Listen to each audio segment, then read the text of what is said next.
네, 우리 다 같이 주님을 찬양합시다. 기타 먼저 들어갈게요.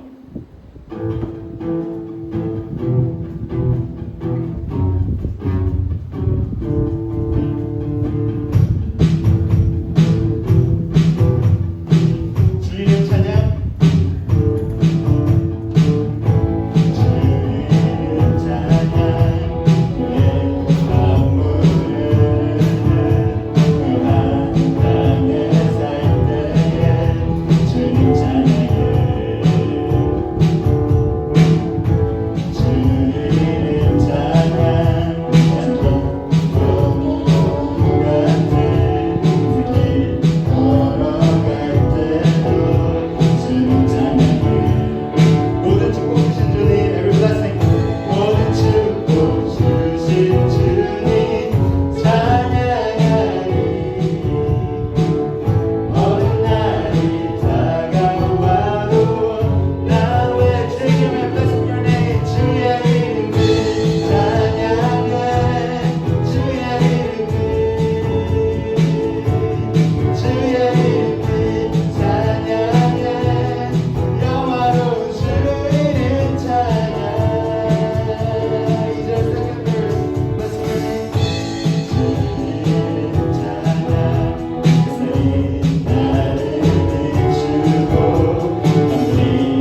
삶이 주를 향해 내 유일한 사랑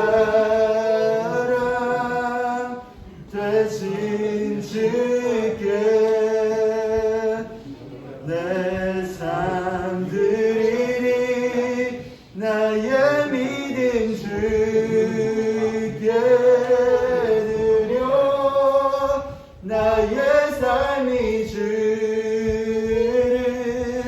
향해 내 유일한 사랑 되신 주께 내 삶 드리리. 할렐루야. 파워웨이브 영상예배에 오신 여러분들을 주님의 이름으로 사랑하고 축복합니다. 오늘 우리에게 주신 하나님의 말씀은 마태복음 4장 1절에서 11절 말씀까지입니다. 우리말 성경 마태복음 4장 1절에서 11절 말씀입니다. 다 찾으셨으면 다 함께 읽겠습니다. 그 후 예수께서 성령에 이끌려 광야로 가셔서 마귀에게 시험 받으셨습니다. 40일 밤낮을 금식한 후에 예수께서 배가 고프셨습니다. 시험하는 자가 예수께 다가와 말했습니다. 당신이 하나님의 아들이라면 이 돌들에게 빵이 되라고 해보시오. 예수께서 대답하셨습니다. 성경에 기록됐다. 사람이 빵으로만 사는 것이 아니라 하나님의 입에서 나오는 모든 말씀으로 산다. 그러자 마귀는 예수를 거룩한 성으로 데리고 가서 성전 꼭대기에 세웠습니다. 마귀가 말했습니다. 당신이 하나님의 아들이라면 뛰어내려 보시오. 성경에 기록됐소. 하나님이 너를 위해 천사들에게 명령하실 것이다. 그러면 천사들이 손으로 너를 붙잡아 내 발이 돌에 부딪히지 않도록 할 것이다. 예수께서 마귀에게 대답하셨습니다. 성경에 또 기록됐다. 주 내 하나님을 시험하지 말라. 그러자 마귀는 다시 아주 높은 산꼭대기로 예수를 데리고 가 세상 모든 나라와 그 영광을 보여주었습니다. 그리고 마귀가 말했습니다. 당신이 만약 내게 엎드려 경배하면 이 모든 것을 당신에게 주겠소. 예수께서 마귀에게 말씀하셨습니다. 사탄아, 내게서 물러가라. 성경에 기록됐다. 주 내 하나님께 경배하고 오직 그분만을 섬기라. 그러자 마귀는 예수를 떠나갔습니다. 그리고 천사들이 와서 예수를 섬겼습니다. 아멘. 오늘 말씀의 제목은 어둠의 세력에 대해 승리하시다 라는 말씀의 제목으로 말씀을 나누려고 합니다. 오늘 말씀의 포인트는 예수님은 하나님의 말씀의 권능으로 유혹을 물리쳤다는 사실을 포인트로 잡고 말씀을 함께 들었으면 좋겠습니다. 오늘 말씀을 통하여 우리는 광야의 시험을 이기신 예수님의 승리를 보게 됩니다. 예수님은 에덴 동산에 쫓겨난 아담과 하와 그리고 광야 생활을 하던 이스라엘 자손과는 다르셨습니다. 예수님은 하나님의 뜻을 떠나 자기 욕구를 만족시키거나 하나님을 시험하거나 하나님의 약속을 불신하지 않으셨습니다. 이 땅에서 영광을 취하는 대신 오직 십자가만을 바라보며 사악한 자의 사탄의 시험에서 승리하셨습니다. 오늘 말씀에 나타난 예수님의 승리를 바라보고 우리도 인생의 광야에서 승리하는 법을 배우는 시간 되기를 바랍니다. 우리 파워웨이브 친구들은 광야하면 어떤 것들이 떠오르나요? 성경에 기록된 말씀 속에서 광야하면 어떤 것들이 생각나나요? 광야는 말 그대로 텅 빈 비고 아득히 넓은 들이라는 표준어 국어사전에는 이렇게 말하고 있습니다. 말 그대로 아무것도 없는 그 무엇도 의지할 수 없는 것이 바로 광야인 것입니다. 한편 광야는 예수님에게 있어서 너무나 친숙한 공간이었고 장소였습니다. 왜냐하면 매월 유월절을 지키러 예루살렘으로 올라가는 길에 유대 광야가 있었기 때문입니다. 그리스도인들에게 있어서 광야는 영적인 삶을 살아가기 위해 거쳐야 하는 중요한 장소입니다. 많은 그리스도인이 이 사실을 알지만 막상 극심한 광야의 시험이 닥쳐올 때는 너무도 힘겨워하는 것은 사실입니다. 그렇기 때문에 예수님의 광야 시험은 그 시험을 이기신 사건, 이 이야기는 우리에게 너무나 중요한 이야기인 것입니다. 오늘 말씀을 통하여 예수님이 우리에게 들려주고 싶은 말씀에 귀 기울이는 저와 여러분 되시기를 바랍니다. 마태복음 4장 1절 말씀입니다. 그 후 예수께서 성령에 이끌려 광야로 가셔서 마귀에게 시험을 받으셨습니다. 아멘. 예수님의 첫 번째 사역은 마귀에게 가셨다는 사실을 우리는 주목해 보아야 됩니다. 마태복음 4장 1절에 말씀하셨듯이 예수님은 성령 하나님의 손에 이끌려 마귀에게 갔다는 것이 참 독특합니다. 여기서 우리는 두 가지 더 심층적으로 살펴보아야 됩니다. 첫 번째는 마귀가 기다렸다는 듯이 예수님께 온 것이 아니라는 사실입니다. 창세기 이야기를 통해서 알 수 있듯이 아담과 하와에게 마귀는 찾아왔습니다. 그리고 시험하였습니다. 그러나 예수님의 이야기는 그와 정반대의 모습을 우리에게 보여주고 있습니다. 두 번째는 예수님도 마귀를 찾아간 것이 아니라는 것입니다. 성령 하나님께서 예수님을 이끌어 광야로 가셨다는 것에 우리는 주목해 보아야 됩니다. 이것은 영적으로 중요한 의미와 놀라운 사역의 비밀이 담겨 있습니다. 광야 같은 인생의 시간이 우리에게 찾아올 때 우리는 우리의 힘과 능력으로 그 시험을 이기려고 합니다. 이 싸움에는 진정한 승리의 기쁨이 없습니다. 또한 참 승리의 맛을 맛볼 수도 없습니다. 우리는 오히려 오늘 말씀처럼 성령 하나님의 인도하심을 받아 사탄의 시험이 오기 전에 먼저 그 시험 앞으로 당당하게 나아가 하나님의 말씀의 능력으로 모든 시험을 또한 모든 환난을 물리치고 승리하여야 합니다. 창세기에 나타난 이야기처럼 아담과 하하가 이기지 못한 사탄의 시험을 통해 우리 모두는 죄인이 되었습니다. 그러나 예수님이 이 땅에 오셔서 성령의 인도하심을 받아 광야로 가셔서 시험을 받으신 이 사건을 통해 우리는 알게 됩니다. 두 번째 아담으로 오신 예수님께서 승리하신 그 사건을 우리는 목격하게 되는 것입니다. 성령 하나님의 인도하심을 받아 하나님의 말씀의 검으로 사단의 시험을 정면 돌파했던, 또한 이기시고 승리하셨던 예수님의 승리를 말합니다. 파워웨이브 친구들 준비됐나요? 실제로 예수님이 세례를 받으신 후 40일 금식을 하셨고 성령 하나님께 이끌려 유대 광야로 나아가 어떤 시험을 당하셨는지 우리 함께 더 자세히 살펴보도록 하겠습니다. 첫 번째입니다. 첫 번째 시험, 하나님의 뜻이신 자기 욕구를 만족시켜라. 마태복음 4장 2절에서 4절 말씀까지입니다. 40일 밤낮 금식한 후에 예수께서 배가 고프셨습니다. 시험하는 자가 예수께 다가와 말했습니다. 당신이 하나님의 아들이라면 이 돌들에게 빵이 되라고 해보시오. 예수께서 대답하셨습니다. 성경에 기록됐다. 사람이 빵으로만 사는 것이 아니라 하나님의 입에서 나오는 모든 말씀으로 산다. 아멘. 예수님이 세례를 받으실 때 성부 하나님이 사랑하는 아들로 예수님의 정체성을 확인시켜 주셨습니다. 성령이 비둘기같이 예수님 위에 내리셨습니다. 그런데 바로 그 성령님의 손에 이끌려 예수님을 광야의 시험대로 이끄셨습니다. 자연스럽게도 예수님의 첫 번째 시험은 하나님의 아들이라는 정체성에 관한 것이었습니다.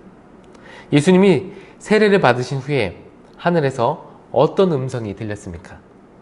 이는 내 사랑하는 아들이다. 내가 그를 매우 기뻐한다. 라고 하나님은 말씀하셨습니다. 하나님은 아버지의 사랑하고 기뻐하는 아들이 되었다는 정체성을 알게 되는 시간인 것입니다. 그러나 사단은 그 관계를 파괴하고 그 정체성을 흔들기 위하여 질문을 하게 됩니다. 40일 금식을 하신 후 예수님에게 찾아온 첫 번째 사단의 공격은 돌들로 떡덩이가 되게 하라는 유혹이었습니다. 여러분, 40일 동안 금식해 보셨다고 생각해 보십시오. 여러분들에게 신적인 능력이 있다고 생각해 보십시오. 당장이라도 먹을 것을 만들 것입니다. 친구들 중에 금식을 해본 친구들이 있다면 먹지 못하는 그 고통이 얼마나 큰 것인지 조금이나 아실 것입니다. 하나님이신 예수님께서 신적인 능력을 사용하실 수 있지 않았을까요? 하지만 예수님께서는 절대 그럴 수 없다고 단호하게 답변하십니다. 사람이 떡으로만 살 것이 아니라고 신명기 8장 3절의 말씀을 인용하여서 사단에게 그 하나님의 말씀을 증거하십니다. 육신의 생명을 위해 필요한 음식보다 더 중요한 영의 양식인 말씀으로 사는 삶이 더 중요하다고 우리에게 가르쳐 주시는 시간인 것입니다. 오직 영적 생명은 하나님의 말씀으로만 채워질 수 있다고 우리에게 가르쳐주고 계시는 것입니다. 예수님께서 이렇게 말씀하신 이유가 무엇입니까? 우리에게 다가올 광야의 시험을 이길 수 있는 정답을 우리에게 가르쳐 주시기 위해서 먼저 이렇게 행하신 것입니다.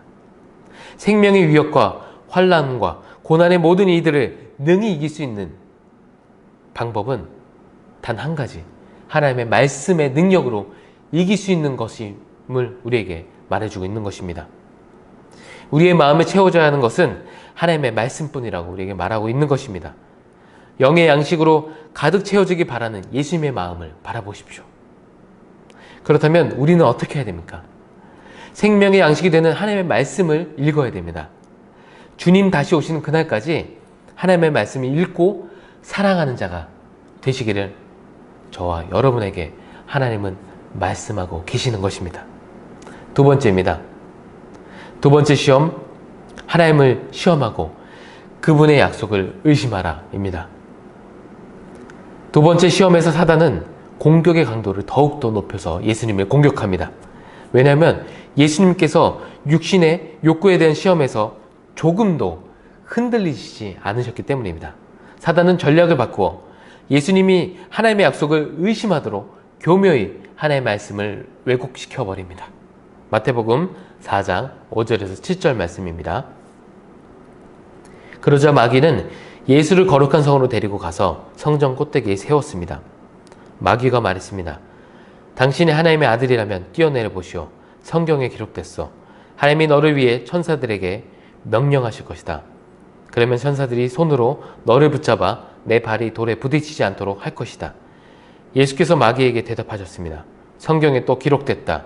주 내 하나님을 시험하지 말라. 아멘. 사단은 예수님을 웅장한 성전 꼭대기에 세워놓습니다. 사단은 하나님은 그의 사랑하신 이를 보호하신다는 내용의 시편 91편 11절 12절의 말씀을 가지고 유혹합니다.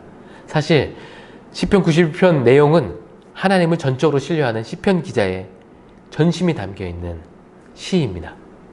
하지만 사탄은 하나님의 말씀을 아주 교묘하게 왜곡하여 예수님을 시험하고 있습니다. 성전 꼭대기에서 뛰어내려 보라고 부추기는 사단의 속삭임은 하나님을 시험하는 죄가 담겨 있습니다. 하나님은 사랑하는 자녀를 보호하신 분이기 때문에 뛰어내려도 보호해 주실 거야 라고 사탄은 예수님에게 속삭입니다. 그러나 예수님은 아주 단호하게 사단에게 말합니다. 너희 하나님 여호와를 시험하지 말라 라고 말합니다. 신명기 6장 16절의 말씀을 가지고 사단에게 하나님의 말씀을 증거하고 있습니다. 사단은 모르고 있었나 봅니다. 아니 알고서도 어리석게 질문하고 있는 모습이 참으로 처참한 모습입니다. 말씀이 육신되어 이 땅 가운데 오신 하나님의 아들 독생자 예수 그리스도를 시험하는 질문을 한번 보십시오. 말씀으로 천지를 창조하신 예수님을 상대로 사단은 너무도 어리석은 행동을 보여주고 있습니다. 우리는 이 장면을 통하여 생각해 보아야 됩니다. 하나님의 말씀에 무지하여 살아가고 있는지 아는가 돌아봐야 됩니다. 하나님의 말씀에 무지하다면 우리는 사탄이 서 있던 자리에 서서 하나님을 시험하는 죄를 범하게 될 것입니다. 우리가 하나님의 말씀에 무지하여 하나님의 말씀을 왜곡하여 잘못 믿게 되는 경우가 얼마나 많은지 모릅니다. 우리의 입맛에 맞게 하나님의 말씀을 사용하고 또 적용하는 것이 얼마나 많은지 모르겠습니다. 사탄은 언제나 우리 마음에 의심의 씨앗을 심어 놓으려고 합니다. 하나님을 신뢰할 수 없다고 의심하게 만듭니다. 그러나 예수님이 걸어가신 순종의 길을 보면 어떤 상황에서도 하나님 아버지만을 신뢰할 수 있는 분임을 끊임없이 예수님 우리에게 상기시켜주고 계십니다. 사탄은 정죄와 혼란의 씨앗을 심지만 하나님의 말씀만이 우리를 격려하고 하나님을 밝히 알도록 우리를 인도하여 주시는 것입니다. 우리가 하나님의 말씀을 날마다 믿고 의지한다면 사탄의 속삭임에 속아 넘어간 일을 절대 없을 것입니다. 하나님의 말씀을 정확히 깨닫는 은혜가 저와 여러분에게 넘치기를 예수님의 이름으로 축복합니다. 세 번째입니다. 세 번째 시험, 십자가는 있고 스스로 영광을 취하여라. 마태복음 4장 8절에서 9절 말씀입니다. 그러자 마귀는 다시 아주 높은 산꼭대기로 예수를 데리고 가 세상 모든 나라와 그 영광을 보여주었습니다. 그리고 마귀에게 말했습니다. 당신이 만약 내게 엎드려 경배하면 이 모든 것을 당신에게 주겠소. 아멘. 마지막 시험에서 사탄이 예수님에게 아주 솔깃한 제안을 합니다. 메시아로 부르신 하나님의 뜻을 성취한 대신 자신에게 엎드려 경배함으로써 높임을 받는, 영광을 받는 그 지름길을 제안하고 있습니다. 사탄의 목적은 예수님이 이 모든 권세를 얻기 위해 자기 발 아래 무릎 꿇게 하는 것이었습니다. 예수님께서는 세상 모든 나라가 보이는 곳에 서 계십니다. 그곳에서 예수님은 세상 모든 나라를 훑어보고 계십니다. 너무나 고통받는 그 세상을 바라보시면서 예수님의 마음은 어떠하셨을까요? 사탄의 유혹에 속삭임에 예수님의 마음이 흔들리셨을까요? 절대 그렇지 않습니다. 예수님은 자신이 누구신지 아셨습니다. 십자가를 통해서 하나님의 나라가 이루어져야 가야 한다는 사실을 알고 계셨습니다. 하나님의 나라는 스스로 높아지는 데서 있지 않다고 알고 계셨습니다. 하나님의 나라는 스스로 희생하는 자리에서 세워져야 된다는 진리를 주님은 알고 계셨습니다. 또한 자신이 하나님의 아들임을 아는 데서 영광이 흘러나온다는 것을 알고 계셨습니다. 그러면 예수님께서는 이렇게 말씀하셨습니다.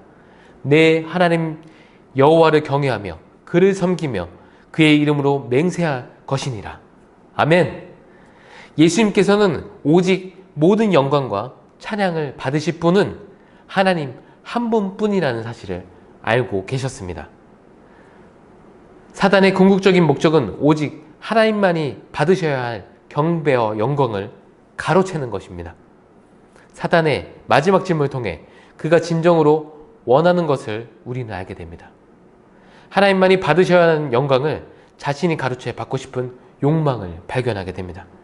예수님은 아직 하나님의 경륜의 때가 차지 않았다는 것을 알고 계셨습니다. 예수님은 바라보셨습니다. 앞으로 자신이 걸어가게 될 십자가의 길을 말합니다. 십자가의 길을 통하여 다시 이 땅의 만왕의 왕으로 오실 것을 예수님은 바라보고 소망하셨습니다. 하나님의 영광이 온 우주를 덮고 천군 천사와 함께 이 땅의 주인으로 다시 오실 그 영광의 모습을 예수님은 바라보셨습니다. 그 영광 안에, 그 영광을 통하여서 하나님만이 영광 받으실 만한 분인 것을 예수님을 알고 계셨던 것입니다. 말씀을 마치려고 합니다. 광야 시험은 세례를 통해 드러난 예수님의 정체성을 전면으로 공격하는 사건입니다. 광야 시험은 단순히 선과 악의 오래된 싸움에 관한 이야기가 아닙니다. 이것은 하나님께 순종하고자 하는 열망하는 그리스도인들을 위한 전투의 계획을 우리에게 보여주고 있다는 것을 우리는 알고 있어야 됩니다. 광야에서 예수님의 승리는 세상을 위해 십자가에서 성취하실 승리를 미리 맛보는 사건인 것입니다. 또한 승리인 것입니다. 믿음의 눈으로 바라본다면 예수님의 승리가 바로 우리의 승리입니다. 왜냐하면 우리는 예수님을 믿는 믿음 안에서 있는 하나님의 자녀들이기 때문입니다. 파워웨이브 친구들, 모두 예수님의 승리를 기억합시다. 인생의 과객길에서 만난 모든 시험을 이길 수 있는 힘이 여기로부터 나옵니다. 우리에게 닥쳐올 광야와 같은 인생의 그 광야길을 승리로 장식할 수 있는 방법을 예수님께서 오늘 우리에게 가르쳐 주셨습니다. 한 주간 하나님의 말씀을 통하여 승리를 맛보는 저와 여러분 되시기를 예수님의 이름으로 축복합니다. 함께 기도하시겠습니다. 살아계신 하나님 아버지 감사합니다. 예수님께서 성령 세례를 받으신 후에 40일을 금식한 후 광야로 이끌림 받아서 성령의 하나님의 손에 이끌림 받아서 광야에 나아가 시험을 받으셨습니다. 하나님, 사단은 하나님만이 받으셔야 되는 그 영광을 취하여 자신 그 모든 영광을 받기 위해 예수님을 시험하셨습니다. 하지만 오직 하나님의 말씀 가운데 그 모든 시험을 물리치시고 우리 가운데 참된 승리가 무엇인지 오늘 말씀을 통하여 예수님은 우리에게 가르쳐주고 계십니다. 하나님, 우리가 아멘으로 화답하여 그 말씀을 우리 마음에 새길 수 있도록 주님 인도하여 주시옵소서. 하나님, 우리 사랑하는 파워웨이브 친구들 한 사람 한 사람 정말 하나님의 말씀의 능력에 사로잡혀 이 세상을 살아갈 수 있도록 허락하여 주시옵소서. 하나님, 이 세상을 보면 너무나 안타깝습니다. 하나님, 모두가 마스크를 쓰고 세상의 광야의 길을 혼자서 살아가는 것 같습니다. 하지만 오늘 말씀을 통하여 우리가 알게 되는 것은 성령 하나님 우리 가운데 거하시고 그 성령 하나님의 손에 이끌려 모든 광야에 같은 이 시간을 통과할 수 있는 능력이 하나님의 말씀을 통하여 우리 가운데 임하는 것임을 말씀해 주셔서 감사드립니다. 하나님, 오직 그 말씀으로 살아가는 우리 파워웨이브 친구 될 수 있도록 주님 축복하여 주시옵소서. 주님 말씀만이 우리의 생명이 그 안에 있음을 발견하게 됩니다. 주님, 우리 가운데 이 말씀으로 말씀하여 주시고 이 말씀으로 날마다 승리할 수 있도록 인도하여 주시옵소서. 감사를 드립니다. 모든 영광 주께 올리며 감사드리며 예수 그리스도의 이름으로 기도드립니다. 아멘. 주기도문으로 예배를 마치겠습니다. Our Father, who art in heaven, hallowed be thy name. Thy kingdom come, thy will be done, on earth as it is in heaven. Give us this day our daily bread, and forgive us our trespasses, as we forgive those who trespass against us. And lead us not into temptation, but deliver us from evil. For thine is the kingdom, the power, and the glory, forever and ever. Amen.